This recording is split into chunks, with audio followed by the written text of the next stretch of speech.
dengan permohonan pra peradilan ini adalah untuk mencari bukti permulaan. Apakah memang sah atau tidak penetapan seseorang menjadi tersangka.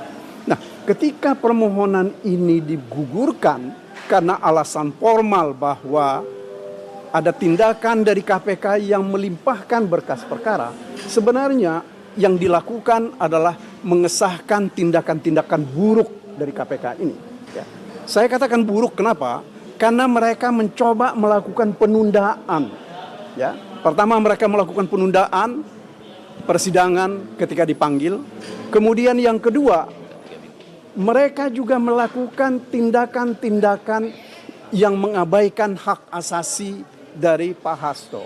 Misalnya haknya beliau untuk menghadirkan saksi yang menguntungkan, yang diabaikan oleh KPK.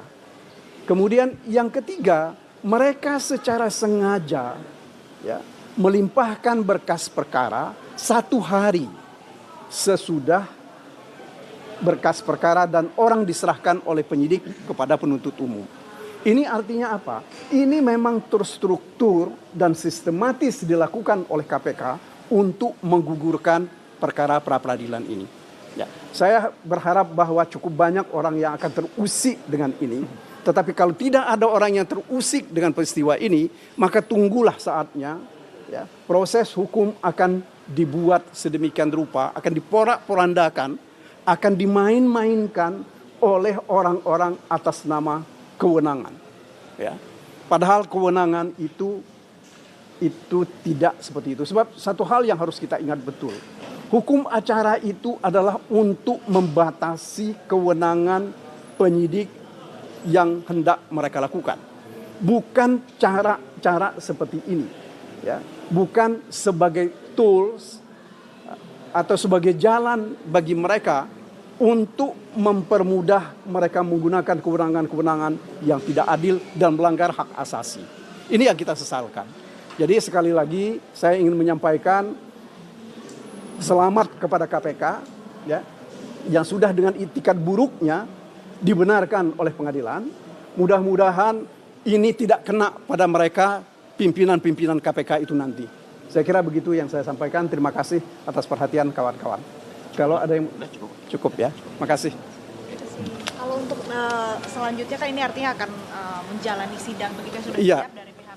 Jadi kami sudah siap, kami sudah menerima berkas perkara hari Jumat kemarin dan kami juga sudah mulai membaca, mempelajari berkas perkara dan dengan justru setelah kami menerima berkas perkara itu semakin meyakinkan kami bahwa bukti permulaan mengenai adanya OJ, obstruction of justice, dan juga suap, itu tidak ada buktinya.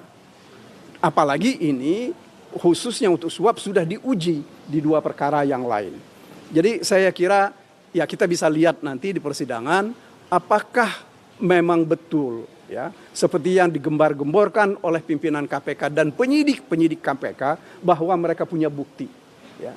Tetapi menurut hemat kami dari yang kami baca sementara sekarang ini tidak cukup ada buktinya. Apalagi saudara-saudara perlu tahu bahwa proses penyelidikan perkara ini dimulai tahun 2019, yaitu tanggal 20 Desember 2019. Ketika itu terjadi serah terima jabatan antara Agus Raharjo dan kawan-kawan dengan Pak Firly dan kawan-kawan. Ya saudara-saudara harus ketahui, yang menandatangani proses perkara ini, penyidik dan penyelidikannya adalah Agus Raharjo. Ya. Apa kepentingannya Agus Raharjo? Sebab menurut keputusan Presiden tentang pengangkatan dan pemberhentian pimpinan KPK ketika itu, ya, kewenangan pimpinan KPK yang lama itu berakhir sejak dilakukan pelantikan dan pimpinan yang baru mengucapkan sumpah jabatan. Apa yang saya katakan adalah bahwa ini memang ada sesuatu yang secara sengaja ya, dilakukan untuk menghancurkan harkat dan martabat orang-orang tertentu, termasuk pimpinan Partai PDI Perjuangan. Ya, ini saya kira yang perlu disampaikan kepada masyarakat dan ini pasti nanti akan kami sampaikan di dalam pokok perkara. Begitu ya, makasih. Satu lagi Pak, soal kasus gugatan pra peradilan yang kedua yang OOJ itu kan berbarengan dengan sidang perdana yang dakwaan itu, bagaimana dari tim hukum Bapak? Iya, saya kira kalau melihat ini tadi, yang nggak ada gunanya lagi kan persidangan itu, ya. Saya yakin betul bahwa Pengadilan Negeri Jakarta Selatan sudah mengambil sikap, ya, bahwa itu pun akan digugurkan.